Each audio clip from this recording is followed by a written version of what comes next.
Good morning વિદ્યાર્થી મિત્રો, આપણે હવે પ્રકરણ નંબર 1 સંખ્યા પદ્ધતિ જે ચાલુ જ છે એની અંદર અગાઉના લેક્ચરમાં આપણે ક્રમિક વિપુલદર્શિતા પદ્ધતિ એટલે કે સંખ્યા રેખા પર કોઈ પણ સંખ્યાને દર્શાવી હોય તો આપણે ક્રમિક વિપુલદર્શિતાની પદ્ધતિની મદદથી દર્શાવી ગયા અને સંખ્યા રેખા પર કેટલું બિંદુ મળે, એક અનન્ય બિંદુ મળે. કોઈ એક કઈ સંખ્યા રેખા કહેવાય? વાસ્તવિક સંખ્યા રેખા પણ એને કહી શકાય. હવે આપણે જોઈએ ઉદાહરણ નંબર 12 કે 7 વર્ગમૂળમાં 5 અને 7 ભાગ્યા વર્ગમૂળમાં 5 પછી વર્ગમૂળ 2 + 21 અને π-2 એ અસમ્ય સંખ્યા છે કે નહીં એ ચકાસો. તો હવે જો તમારે ખાલી એટલું જ યાદ રાખવાનું, ધારો કે પહેલા નંબરમાં આપણે જોઈએ તો કે 7 વર્ગમૂળ 5 એ અસમ્ય છે કે નહીં. મેં તમને શું કીધું હતું કે જે પણ સંખ્યાનું વર્ગમૂળ ન નીકળે, જે પણ સંખ્યાનું વર્ગમૂળ ન નીકળે એ બધી સંખ્યા કેવી થાય? અસમ્ય થાય. તો તમે અહીંયા જો કે અહીંયા દેખો 7 અને વર્ગમૂળ 5 વચ્ચે ગુણાકાર કેવો છે? સંબંધ કેવો છે? ગુણાકારનો છે. કે 7 અને વર્ગમૂળમાં 5 એટલે બંને વચ્ચે સંબંધ કેવો છે? ગુણાકારનો. હવે જો 7 સંખ્યા કેવી છે? 7 એક એવી સંખ્યા છે, સમ્ય છે. આપણે કહી શકીએ ને 7/1 લખી શકીએ. અને વર્ગમૂળ 5 એ અસમ્ય છે. કેમ? કારણ કે વર્ગમૂળ 5નું વર્ગમૂળ નીકળતું નથી. તો આ બંનેનો ગુણાકાર છે તો એ પણ જવાબ કેવો આવશે? અસમ્ય જ આવશે. તમે ધારો કે સમજીએ કે સમ્ય ગુણ્યા અસમ્ય કરીએ આપણે, તેનો જવાબ હંમેશા કેવો આવશે? તો કે અસમ્ય આવશે. કેવો આવશે? અસમ્ય આવશે. કેમ?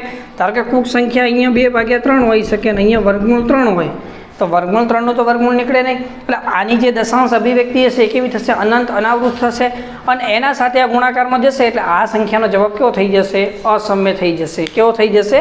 અસમ્ય થઈ જશે. તમારે ખાલી ફક્ત એટલું યાદ રાખવાનું કે જેનું વર્ગમૂળ ના નીકળતું હોય એની સાથે એનો સરવાળાનો સંબંધ હોય, ગુણાકારનો સંબંધ હોય કે બાદબાકીનો હોય કે ભાગાકારનો હોય, પણ જેનું વર્ગમૂળ ન નીકળી શકતું હોય અને એવી સંખ્યા આપેલી હોય તો એ બધી સંખ્યા અસમ્યમાં જાય. ફરીથી એકવાર કે જેની વચ્ચે સરવાળાનો, બાદબાકીનો, ગુણાકાર કે ભાગાકારનો સંબંધ હોય અને જો કોઈ સંખ્યા અસમ્ય આપેલી હોય તો એમનો સરવાળો કરો કે બાદબાકી કરો કે ગુણાકાર કરો કે ભાગાકાર કરો, એનો જવાબ કેવો આવશે? અસમ્ય જ આવશે. અને અસમ્ય સંખ્યા એટલે કે જેનું વર્ગમૂળ ન નીકળે તેવી સંખ્યા. હવે આપણે જોઈએ કે 7 વર્ગમૂળમાં 5 આ બંને વચ્ચે સંબંધ કેવો? ગુણાકારનો. પણ વર્ગમૂળ 5 છે એક એવી સંખ્યા છે અસમ્ય છે, તો આ આખી સંખ્યા કેવી બની જાય? તો કે અસમ્ય બની જાય. કેવી બની જાય? તો કે અસમ્ય.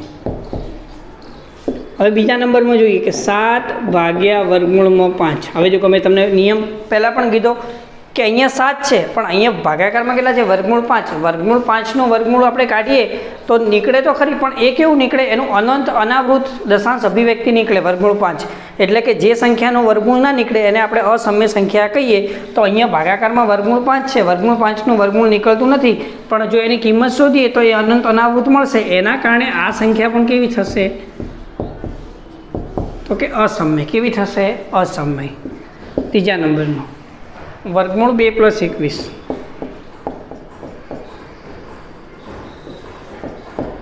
વર્ગમૂળ 2 + 21. હવે જો અહીંયા તો 21 છે પણ સરવાળામાં સંખ્યા કઈ આપેલી છે? અસમ્ય સંખ્યા છે ને, તો એમનો જવાબ પણ કેવો થાય? અસમ્ય થશે. કઈ રીતે? કારણ કે વર્ગમૂળ 2 છે એની કિંમત તમે શોધશો તો એની જે દશાંશ અભિવ્યક્તિ છે 1.41, 42, 43 એ રીતે આગળ ક્રમશઃ વધતી જશે. એટલે વર્ગમૂળ 2ની જે કિંમત મળશે અનંત અનાવૃત થશે.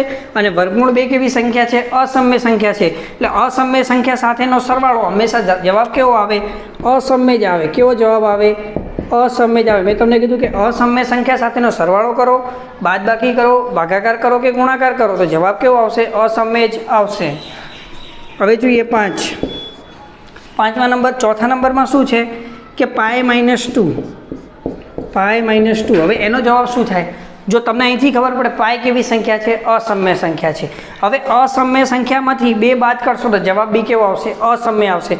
નિયમ પહેલાં કીધો કે અસમ્ય સંખ્યામાંથી અસમ્ય સંખ્યામાં ઉમેરો, કાં તો બાદ કરો, કાં તો ગુણાકાર કરો, કાં તો ભાગાકાર કરો, પણ જવાબ કેવો આવશે? અસમ્ય જ આવશે. કેવો આવશે? અસમ્ય. કેમ? કારણ કે પાયની કિંમત મેં તમને લખીને બતાવી 3.14, 153, 26, 18 એ બધી કિંમત છે. એનામાંથી બાદ કરશો તો આની જે દશાંશ અભિવ્યક્તિ છે એ કેવી છે? અનંત અનાવૃત છે. અને એનામાંથી 2 બાદ થશે એટલે પાછો જવાબ મળશે એ અનંત અનાવૃત જ દશાંશ અભિવ્યક્તિ મળશે. એના કારણે અસમય થઈ જશે. એક બીજું ઉદાહરણ ધારો કે જોઈએ, તમને એવું કીધું કે 2 વર્ગમૂળમાં 4 બરાબર. હવે તમે વિચારો, મેં તમને જે નિયમ કીધો એ પણ વિચારવાનો.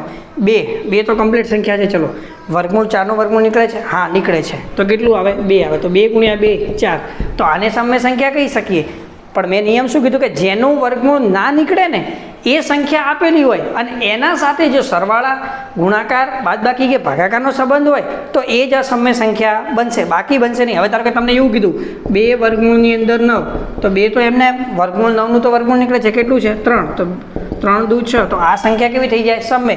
પણ એની જગ્યાએ એવું પૂછી નાખે 2 વર્ગમૂળમાં 5, તો દેખો વર્ગમૂળ 5નું વર્ગમૂળ નીકળે? ન નીકળે. એના સાથે ગુણાકારમાં કેટલા? 2. તો વર્ગમૂળ 5 અસમય. તો આખી સંખ્યા કેવી થઈ જાય? અસમય. આટલું વિદ્યાર્થી મિત્રો નોટ ડાઉન કરી લો. આગળ આપણે જોઈએ. ચાલો વિદ્યાર્થી મિત્રો, આપણે જે ઉદાહરણ 12 જોઈ ગયા એના જેવો જ છે દાખલો આપણો સ્વાધ્યાય 1.5ની અંદર છે. સ્વાધ્યાય 1.5નો દાખલા નંબર 1 છે કે નીચે આપેલી સંખ્યાઓનું સમય અને અસમય સંખ્યાઓમાં વર્ગીકરણ કરો. શેમાં કરવાનું વર્ગીકરણ? સમય અને અસમય સંખ્યાઓ. જો પહેલી સંખ્યા જોઈએ તો કે 2 - વર્ગમૂળમાં 5. હવે આપણે નિયમ કીધો કે કોઈ પણ સંખ્યામાં બાદ કરો, ઉમેરો કે ગુણાકાર કરો કે ભાગાકાર કરો, પણ જો કોઈ પણ અસમય સંખ્યા આપેલી હોય તો એનો જવાબ હંમેશા કેવો આવે? અસમય આવે. તો આ જે પહેલી સંખ્યા છે આપણી કઈ થઈ જશે? અસમય થશે. કઈ રીતે? કે 2 - વર્ગમૂળમાં 5. તો 2માંથી વર્ગમૂળ 5 બાદ કરવાનું છે અને વર્ગમૂળ 5 કેવી સંખ્યા છે? અસમય છે. એટલે આખી સંખ્યા કેવી થઈ જશે? અસમય. પછી દેખો 3 + વર્ગમૂળમાં 23 - વર્ગમૂળમાં 23. હવે જો આ જે કાઉન્સ આપે છે પહેલાં હું લખી દઉં. 3 + વર્ગમૂળમાં 23 પછી માઇનસ, છોટો પાડી દો કાઉન્સ, -વર્ગમૂળમાં 23. હવે જો અહીંયા પ્લસ વર્ગમૂળમાં 23 છે અને અહીંયા -વર્ગમૂળમાં 23 છે, એટલે આ બંનેનો જવાબ કેવો થઈ જશે? 0 થઈ જશે. કારણ કે બંને સંખ્યા કેવી છે? સરખી છે અને બંનેની શું કરવાની છે? બાદબાકી કરવાની છે. તો વર્ગમૂળ 23માંથી વર્ગમૂળ 23 નીકળશે એટલે કેટલા છે? 3 + 0. એટલે જવાબ કેટલો આવશે? 3. કારણ કે આ વર્ગમૂળ 23માંથી વર્ગમૂળ 23. હવે ધારો કે અહીંયા વર્ગમૂળ 23 હોત અને અહીંયા વર્ગમૂળ 21 હોત તો બાદબાકી થવાત નહીં. તો આ સંખ્યા કેવી થઈ જાત? અસમય. કારણ કે વર્ગમૂળ 23 અને 21નું વર્ગમૂળ નીકળે નહીં.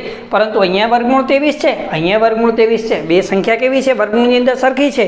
તો એમની બાદબાકી આપણે કરી શકીએ. તો વર્ગમૂળ 23માંથી વર્ગમૂળ 23 જાય તો 0 વધશે અને 3 + 0 એટલે જવાબ કેટલો થશે? 3. તો આ જે સંખ્યા આવી એ 3 એ કેવી સંખ્યા છે? તો કે સમય સંખ્યા છે. કેવી સંખ્યા છે? સમય સંખ્યા. કેવી સંખ્યા છે? સમય સંખ્યા. હવે આપણે જોઈએ કે 2 × વર્ગમૂળમાં 7 ભાગ્યા 7 × વર્ગમૂળમાં 7. હવે જો ભાગાકારમાં કેવું હોય કે ઉપર નીચેની સંખ્યા જો સરખી હોય તો આપણે ઉડાડી શકીએ. તો જો અહીંયા જો 2 વર્ગમૂળમાં 7 અને ભાગાકારમાં 7 વર્ગમૂળમાં 7. તો દેખો અહીંયા વર્ગમૂળ 7 છે અને અહીંયા પણ વર્ગમૂળ 7 છે. તો આ બંને ઉડી જશે. તો હવે કેટલા વધશે આપણી જોડે? 2/7. પણ આ 2/7 તો કેવું સ્વરૂપ છે? p/q સ્વરૂપ. એટલે આ સંખ્યા કેવી થશે? સમય સંખ્યા. કેવી સંખ્યા થશે? સમય સંખ્યા. હવે એના પછી આ જો 1/2. પાછો આપણો નિયમ આવી ગયો કે વર્ગમૂળ 2નું વર્ગમૂળ નીકળતું નથી, 2નું વર્ગમૂળ નીકળતું નથી. એટલે એ અસમય સંખ્યા છે. અને કઈ રીતે આપી છે? ભાગાકારમાં. તો આ આખી સંખ્યા કેવી થઈ જાય? અસમય થઈ જાય. કેવી થઈ જાય? અસમય થઈ જાય. કારણ કે અહીંયા વર્ગમૂળ 2 છે અને એનું વર્ગમૂળ નીકળતું નથી. તો તેનો ભાગાકાર કરો, બાદબાકી કરો, ગુણાકાર કરો કે ગમે તે કરો તો જવાબ કેવો આવે? અસમય જ આવે. પછી 2 × π એટલે 2π છે. હવે આપણને ખબર છે કે પાય કેવો છે? પાયની કિંમત કેવી છે? તો કે અસમય છે. તો અસમય સાથે ગુણાકાર કરશો તો જવાબ કેવો આવશે? અસમય જ આવશે. એટલે આ સંખ્યા પણ કેવી થઈ જાય? અસમય થઈ જાય. તો તમે જોઈ લો કે આ જેટલા પણ દાખલા ગણ્યા સમય અસમયના, એમાં દરેકમાં દેખો જેમાં સાદુરૂપ આપી શકાતું હોય ત્યાં આપી દેવાનું. અને પછી ના દેખો હવે 2 - વર્ગમૂળ 5 છે એમાં સાદુરૂપ કોઈ આપી શકાય? નથી આપી શકાતું. તો ડાયરેક્ટ ખબર પડી જાય કે વર્ગમૂળ 5 અસમય છે. તેનામાંથી બાદ થાય કે પ્લસ થાય. એ જવાબ કેવો આવવાનો? અસમય આવવાનો. અહીંયા 3 + વર્ગમૂળ 23 અને વર્ગમૂળ 23. તો આ બંનેની બાદબાકી શક્ય છે. તો આ બાદબાકી કરો તો 0 આવે. 3 + 0 કરો તો છેલ્લે સંખ્યા 3 વધી. એ તો કઈ થઈ જાય? સમય થઈ જશે. કારણ કે આને 3/1 પણ લખી શકીએ ને આપણે p/q સ્વરૂપમાં. અહીંયા 2 વર્ગમૂળ 7 અને 7/7 વર્ગમૂળ 7. તો દેખો બંને ઉપર નીચે સંખ્યા કેવી છે? વર્ગમૂળ 7નું વર્ગમૂળ શક્ય નથી. એટલે કે એ સંખ્યા અસમય થઈ જાય. પરંતુ અહીંયા પણ વર્ગમૂળ 7, અહીંયા પણ વર્ગમૂળ 7 એટલે ઉપર નીચે ઉડી જાય. એટલે વધ્યા કેટલા? 2/7. એટલે આ સંખ્યા કેવી થઈ જાય? સમય સંખ્યા. 1/2. તો વર્ગમૂળ 2નું વર્ગમૂળ નીકળતું નથી. એટલે વર્ગમૂળ 2 છે એ અસમય છે અને કરવાનો શું? ભાગાકાર. તો જવાબ બી કેવો આવશે? અસમય જ આવશે. અને પાય છે તમને ખબર છે અસમય સંખ્યા છે, અસમય સંખ્યાનો ગુણાકાર થશે કોઈ પણ સંખ્યા જોડે તો જવાબ કેવો આવશે? અસમય જ આવશે. આટલું વિદ્યાર્થી મિત્રો નોટ ડાઉન કરી લો. તો વિદ્યાર્થી મિત્રો સમય અને અસમય સંખ્યાનું વર્ગીકરણ આપણે શીખી ગયા. હવે ચેપ્ટરમાં થોડા આગળ વધીએ તો મેં તમને અહીંયા લખ્યું યાદ રાખો. આ થોડા સૂત્ર છે તમારે યાદ રાખવાના, જે બેઝિક સૂત્રો છે જેનો ઉપયોગ આગળ આપણે દાખલા ચલાવશું એમાં થવાનો છે, એટલે તમારે એને યાદ રાખીને તૈયાર કરી લેવાના છે. જો યાદ રાખો, જો A B C D ધન વાસ્તવિક સંખ્યાઓ હોય તો જ આ શક્ય છે. કેમ A B C D ધન વાસ્તવિક સંખ્યા જોઈએ? તમે જો તમે જ્યારે પણ વર્ગમૂળની અંદર કોઈ કિંમત લખો છો એ બધી ધન આવે છે. જો વર્ગમૂળની અંદર બધી કિંમતો લખો છો, ધન લખો છો. ક્યારે તમે એવું લખ્યું કે -2 માઇનસ વર્ગમૂળમાં 3 એવું આપણે લખતા નથી. એટલે જ અહીંયા તમને ચોખવટ કરી દીધી કે A B C D વાસ્તવિક સંખ્યા તો ખરી પણ કેવી હોવી જોઈએ? ધન, એટલે કે બધી પ્લસ સંખ્યા હોય તો એના માટે આપણે આ લાગુ પડી શકે. હવે જો પહેલાં શું કીધું હતું કે વર્ગમૂળમાં A B, આ A અને B વચ્ચે સંબંધ શેનો છે? તો કે ગુણાકારનો છે. કેવો સંબંધ છે? ગુણાકારનો. કે વર્ગમૂળમાં કોઈ બે સંખ્યા આપેલી હોય તો તેને તમે અલગ અલગ રીતે વર્ગમૂળ આપીને લખી શકો છો. ધારો કે આ રીતે, તો કે વર્ગમૂળમાં A B છે તો આ રીતે લખી શકાય કે વર્ગમૂળમાં A અને વર્ગમૂળમાં B, એટલે કે બંનેને અલગ અલગ વર્ગમૂળ પણ તમે આપી શકો છો. વર્ગમૂળમાં A B એટલે કે બે વર્ગમૂળમાં કોઈક સંખ્યા હતી, વર્ગમૂળમાં કોઈક બે સંખ્યા હતી તો એ બંને સંખ્યા જે ગુણાકારમાં વર્ગમૂળમાં લખી છે એમને અલગ અલગ પણ આપણે લખી શકીએ. ધારો કે વર્ગમૂળ 3 × 2 હોય તો એને વર્ગમૂળ 3 અને વર્ગમૂળ 2 પણ લખી શકાય. હવે ધારો કે તમને પરીક્ષામાં કે આ વર્ગમૂળ 6 છે તો 6ના ભાગ કેટલા પડે? તો કે 3 × 2 પડે. કેટલા પડે? 2 ભાગ પડે ને. આ વર્ગમૂળ 6 છે તો એના 2 ભાગ પડે, 3 × 2. તો આ બંને સંખ્યા દેખો, આ એક A સંખ્યા થઈ ગઈ અને એક B સંખ્યા થઈ ગઈ. તો બંને વર્ગમૂળમાં સાથે લખેલી છે ગુણાકારમાં. જો બંનેને અલગ લખવી હોય તો આ રીતે લખી શકાય, વર્ગમૂળ 3 અને વર્ગમૂળ 2. કયા નિયમ મુજબ? આ નિયમ મુજબ કે જો બે સંખ્યા વર્ગમૂળમાં હોય, જો બે સંખ્યા કોઈ વર્ગમૂળમાં હોય તો તેને અલગ અલગ વર્ગમૂળ આપણે આપી શકીએ, એટલે કે વર્ગમૂળ A અને વર્ગમૂળ B લખી શકીએ. હવે એ જ રીતે આ ગુણાકાર પછી ભાગાકારનો નિયમ છે કે આખાનું વર્ગ ઉપર આખું શું છે? વર્ગમૂળ છે અને A ભાગ્યા B છે. તો આમાં પણ એનો એ જ નિયમ કે બંને સંખ્યાને તમે અલગ અલગ વર્ગમૂળમાં લખી શકો, એટલે કે વર્ગમૂળ A ભાગ્યા B આખાનું વર્ગમૂળ હતું અને અંદર હતું A ભાગ્યા B, તો દરેક સંખ્યાને એટલે વર્ગમૂળ A ભાગ્યા વર્ગમૂળ B અલગ અલગ વર્ગમૂળ આપી શકો. ધારો કે એક ઉદાહરણ લઈએ આપણે. ધારો કે હું 7/8 લખું. અહીંયા મેં શું લખ્યા? વર્ગમૂળમાં 7/8 એટલે Aની જગ્યા 7 અને Bની જગ્યાએ 8 અને ઉપર આખું શું છે? વર્ગમૂળ છે. તો એને આપણે અલગ અલગ લખી શકીએ. એટલે કઈ રીતે? કે વર્ગમૂળ 7 ભાગ્યા વર્ગમૂળમાં 8. એટલે ખબર પડી કે જો બે સંખ્યા ભાગાકારમાં હોય તો તેમને પણ અલગ અલગ રીતે વર્ગમૂળ આપીને આપણે લખી શકીએ. હવે જોઈએ આપણે કે વર્ગમૂળ A પ્લસ વર્ગમૂળ B અને વર્ગમૂળ A - વર્ગમૂળમાં B. તમે આગળ નિત્યસ આવું શીખી ગયા કે જો Aનો વર્ગ માઇનસ Bનો વર્ગ હોય તો એને આપણે A - B અને A પ્લસ B લખી શકીએ. શું લખીએ? કે Aનો વર્ગ માઇનસ Bનો વર્ગ હોય તો એને A - B અને A પ્લસ B લખી શકીએ. તો અહીંયા પણ એવું જ છે કે A પ્લસ B અને A - B, પરંતુ ખાલી અહીંયા શું આપેલું છે? બંનેની ઉપર વર્ગમૂળ આપેલું છે. શું આપેલું છે? વર્ગમૂળ આપેલું છે. હવે જો એક બીજું વસ્તુ છે, ધારો કે 2 હોય, કોઈક સંખ્યા 2 હોય તો આ બે જે 2 લખેલા છે એને 2 વાર વર્ગમૂળની અંદર લખી શકાય. કઈ રીતે જોઈએ? તો 2 ને વર્ગમૂળ 2 × વર્ગમૂળ 2 પણ લખી શકાય. શું લખી શકાય? વર્ગમૂળ 2 × વર્ગમૂળ 2. હવે ધારો કે એ રીતે કોઈ સંખ્યા 3 હોય તો 3 ને વર્ગમૂળ 3 × વર્ગમૂળ 3 પણ લખી શકાય. તો કે 2 હોય તો એને વર્ગમૂળ 2 × વર્ગમૂળ 2 લખી શકાય. હવે તમે જુઓ, આપણે શીખ્યા અહીંયા વર્ગમૂળમાં કેટલા છે? 2 છે. હવે અહીંયા વર્ગમૂળમાં 2 કેટલી વાર આવે છે? 2 વાર આવે છે ને. કેટલી વાર આવે છે? 2 વાર. જો એક આ રહ્યું વર્ગમૂળ 2 અને એક આ રહ્યું વર્ગમૂળ 2, કેટલી વાર આવે છે? 2 વાર. તો એનો મતલબ એનો શું થઈ જાય? વર્ગ થઈ જાય. જ્યારે વર્ગમૂળનો વર્ગ થાય ને ત્યારે જે સંખ્યા આપેલી હોય એ જ જવાબ આવે. શું આવે જવાબ? જ્યારે વર્ગમૂળ આપેલું હોય, કોઈ સંખ્યા વર્ગમૂળમાં હોય અને એનો જો વર્ગ થાય તો જે તે સંખ્યા આપેલી હોય એ જવાબ આવે. તો દેખો વર્ગમૂળ અને એનો વર્ગ થયો તો જવાબ કેટલો આવે? 2 આવે. એટલે કે જે તે સંખ્યા એટલે જવાબ કેટલો આવે? 2. હવે જો તમારે આગળ ડિટેલમાં જુઓ તો આપણે થોડું જોઈએ. દેખો વર્ગમૂળ 2 છે અને આ રીતે લખી શકાય, 1/2 લખાય. આપણે લખાય ને, કારણ કે વર્ગમૂળ 2 છે તો એને 1/2 લખાય. અને ઉપર એનો શું આપ્યો છે? વર્ગ આપ્યો છે. શું આપ્યો છે? વર્ગ આપ્યો છે. તો હવે જો આ 2 છે એ ઘાત છે અને અહીંયા પણ શું છે? ઘાત છે. તો એ ઘાતનો શું કરી દઈએ? ઉપર ગુણાકાર. તો 1 ગુણ્યા 2 એટલે 2 થઈ જાય અને 2 ભાગ્યા 2 એટલે 2 ઉડી જાય એટલે જવાબ કેટલો આવે 2^1 એટલે કેટલા વધે 2 વધે. એટલે આપણે આ બધું એટલું યાદ રાખવાની જરૂર નથી, પણ એટલું યાદ રાખવાનું કે કોઈ સંખ્યા વર્ગમૂળમાં હોય અને એનો વર્ગ હોય તો જે તે સંખ્યા અંદર આપેલી હોય એ આપણો જવાબ આવશે. હવે જો અહીંયા શું છે વર્ગમૂળમાં a પ્લસ વર્ગમૂળમાં b વર્ગમૂળમાં a માઇનસ વર્ગમૂળમાં bનો વર્ગ. તો અવયવ કોના જેવા થઈ જાય a માઇનસ b અને a પ્લસ b જેવા થઈ જાય. આ ડાબી બાજુ છે અને આ જમણી બાજુ છે. આપણને જમણી બાજુ આપેલી છે અને ડાબી બાજુ લાવવાની છે. તો a માઇનસ b અને a પ્લસ b આપેલા છે એનો મતલબ શું થાય a નો વર્ગ થાય. a નો વર્ગ થાય એટલે વર્ગમૂળ a છે તો વર્ગમૂળ a નો વર્ગ થશે. જોઈએ વર્ગમૂળ a નો વર્ગ વચ્ચે નિશાની કેવી છે માઇનસ લઈએ. કઈ લેવાની માઇનસ આપણું સૂત્ર છે ને. હવે શું છે b નો વર્ગ એટલે વર્ગમૂળ b નો વર્ગ લખાશે કારણ કે અહીંયા તો b અને b હતો એટલે b નો વર્ગ ડાયરેક્ટ લખેલો છે. અહીંયા a અને a હતો એટલે a નો વર્ગ લખેલો છે પણ અહીંયા શું છે વર્ગમૂળમાં છે તો વર્ગમૂળ a એટલે વર્ગમૂળ a નો વર્ગ વચ્ચે નિશાની માઇનસ વર્ગમૂળ b એટલે કે વર્ગમૂળ b નો વર્ગ. હવે આપણે શું કીધું કે કોઈ પણ સંખ્યાનું વર્ગમૂળ હોય અને એનો વર્ગ હોય તો જે તે સંખ્યા હોય એ જવાબ આવે. તો દેખો અહીંયા વર્ગમૂળ છે અને એનો વર્ગ છે તો જવાબ શું આવશે a આવશે. ખાલી શું આવશે a.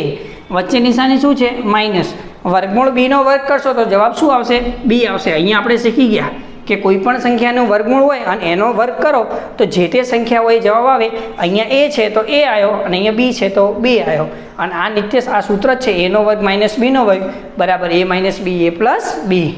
એના આધારે આપણે કર્યું. હવે તમારે એટલું યાદ રાખવાનું કે વર્ગમૂળમાં a પ્લસ વર્ગમૂળમાં b આપેલું હોય અને વર્ગમૂળ a માઇનસ વર્ગમૂળ b આપ્યું તો એનો ડાયરેક્ટ જવાબ શું થાય a માઇનસ b થાય. શું થાય a માઇનસ b થાય. પછી એક બીજું છે કે a પ્લસ વર્ગમૂળ b a માઇનસ વર્ગમૂળ b. તો દેખો આના જેવું થઈ ગયું. એક અવયવ પ્લસમાં છે અને એક અવયવ કેવો છે માઇનસમાં છે. પણ અહીંયા શું ફરક છે કે અહીંયા a છે અહીંયા a છે અહીંયા a છે અહીંયા a છે અહીંયા પણ a છે પણ અહીંયા b છે અને અહીંયા પણ b છે. પણ અહીંયા શું છે વર્ગમૂળમાં b છે અને વર્ગમૂળમાં b છે. તો જોઈએ તો અહીંયા a છે તો a નો શું થશે વર્ગ થઈ જશે. વચ્ચે નિશાની માઇનસ બે અવયવ છે ને a માઇનસ b અને a પ્લસ b એનો શું થાય a નો વર્ગ માઇનસ b નો વર્ગ. તો a નો વર્ગ તો લખી દીધો વચ્ચે નિશાની માઇનસ.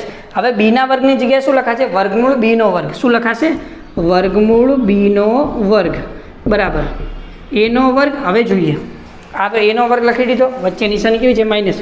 વર્ગમૂળ b નો વર્ગ શું થશે તો b થશે. ખાલી કેમ કારણ કે કોઈ પણ સંખ્યાનો વર્ગ કરીએ કોઈ પણ સંખ્યાનું વર્ગમૂળ હોય અને એનો વર્ગ કરીએ તો જે તે સંખ્યા હોય વર્ગમૂળની અંદર એ જવાબ આવે. તો અહીંયા b છે તો જવાબ શું આવે b.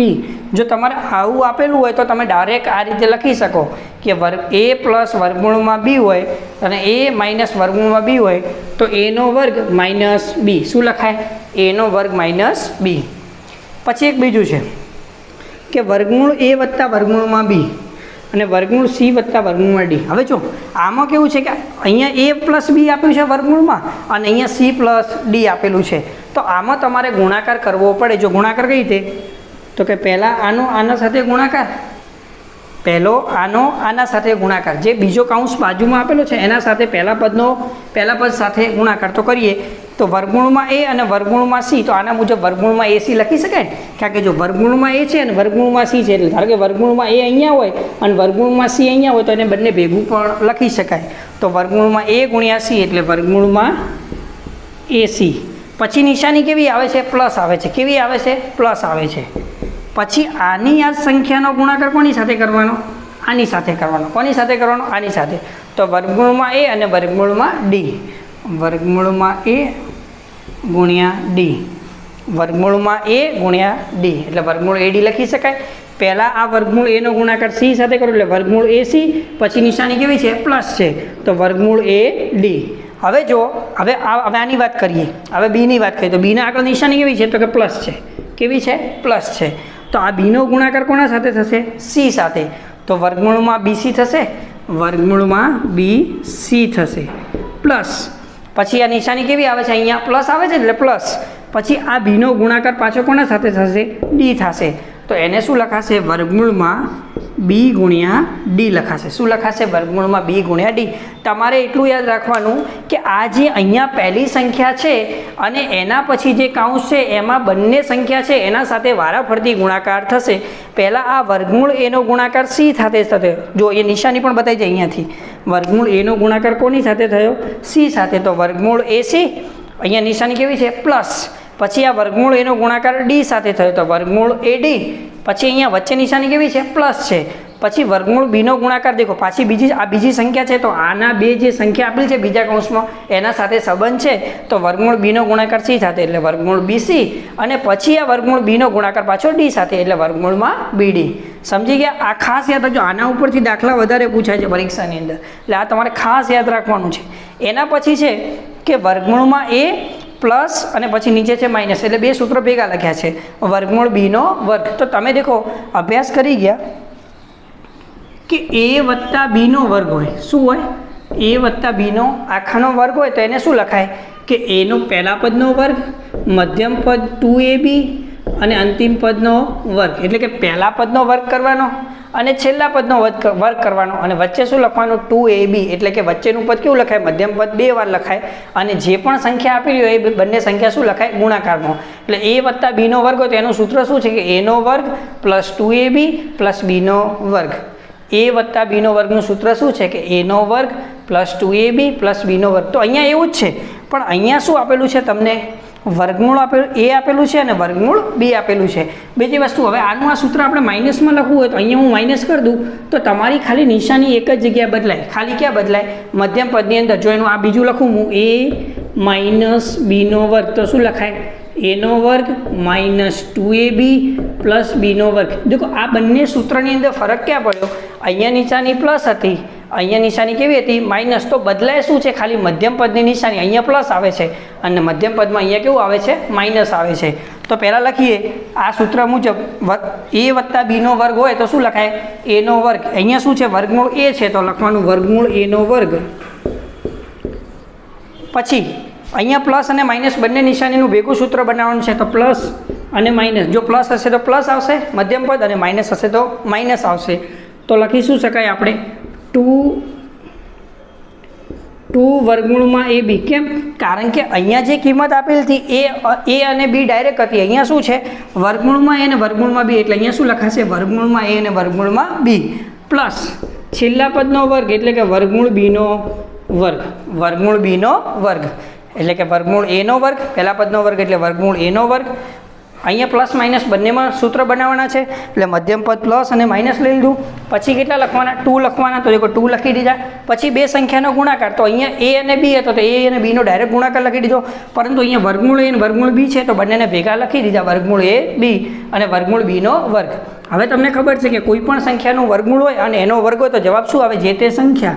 તો અહીંયા શું આવશે? એ આવશે અને પ્લસ ઓર માઇનસ 2 વર્ગમૂળમાં એ બી અને અહીંયા નિશાની પ્લસ છે તો પ્લસ વર્ગમૂળ બીનો વર્ગ. એટલે કે જે પણ સંખ્યા આપી હોય એનું વર્ગમૂળ અને એનો વર્ગ હોય તો જે તે સંખ્યા જવાબ આવે. એટલે વર્ગમૂળ બીનો વર્ગ કેટલો થાય? તો કે ખાલી બી થાય. એ આપણે અહીંથી જોઈ ગયા ને કે વર્ગમૂળ 2નો વર્ગ તો જવાબ શું આવે? 2 જ આવે તો ને, એ સાબિત કરીને મેં તમને બતાવ્યું. એટલે કોઈ પણ સંખ્યાનો વર્ગ કરીએ, કોઈ પણ સંખ્યાનું વર્ગમૂળ હોય અને એનો વર્ગ કરીએ તો જે સંખ્યા વર્ગમૂળમાં હોય એ જવાબ આવે. તો અહીંયા વર્ગમૂળ બી છે એનો વર્ગ કર્યો તો અહીંયા સંખ્યા અંદર કઈ હતી? વર્ગમૂળમાં બી, તો જવાબ શું આવ્યો? બી. તો આ તમારું સૂત્ર બની ગયું. તમારું આ જે સૂત્ર છે આ ડાયરેક્ટ તમને ચોપડીમાં આ આપેલું છે, પણ અમે વચ્ચે તમને થોડું વિસ્તરણ કરીને સમજાવ્યું. અહીંયા પણ ડાયરેક્ટ આ આપેલું છે, અહીંયા આ જે સૂત્ર છે એના પછી ડાયરેક્ટ આ આપેલું છે. આ વચ્ચે કોઈ સ્ટેપ છે નહીં, પણ તમને સમજાવ્યું કે આ સૂત્ર કઈ રીતે આવ્યું. પછી આ સૂત્ર છે એ પણ ડાયરેક્ટ આ આપેલું છે, પણ આ મેં તમને સમજાવ્યું કે કઈ રીતે આવે છે. અને આમાં પણ આ તો કમ્પ્લીટ જ છે ચોપડીની અંદર. આ વિદ્યાર્થી મિત્રો આ ખાસ યાદ રાખજો, આ તૈયાર કરવું જ પડશે. બાકી આગળના કોઈ દાખલા આવશે ને તો તમને ખબર પડે નહીં. પણ તમારે દેખો એટલું મસ્ત સમજાવ્યું છે ને કે તમને આવડી જ જશે. ખાલી તમે વિડીયો જુઓ ત્યારે ચોપડો અને પેન લઈને જોડે રાખજો, જેથી કરીને જે પણ હું અહીંયા સમજાવું એ તમે લખતા રહેજો, એટલે તમને આવડી જ જશે. 15-20 મિનિટમાં બધું યાદ રહી જશે. અને પછી આગળના જેટલા પણ દાખલા આવશે ને એ તમને બહુ સરળ લાગશે, કારણ કે બધા સૂત્ર આધારિત દાખલા છે. એમ તો આપણે દાખલા ચલાવશું એટલે સાઈડમાં હું સૂત્ર લખીશ, પણ પહેલાંથી આપણે તૈયાર કરી દેવાનું. તો વિદ્યાર્થી મિત્રો આટલું તમે નોટ ડાઉન કરી લો.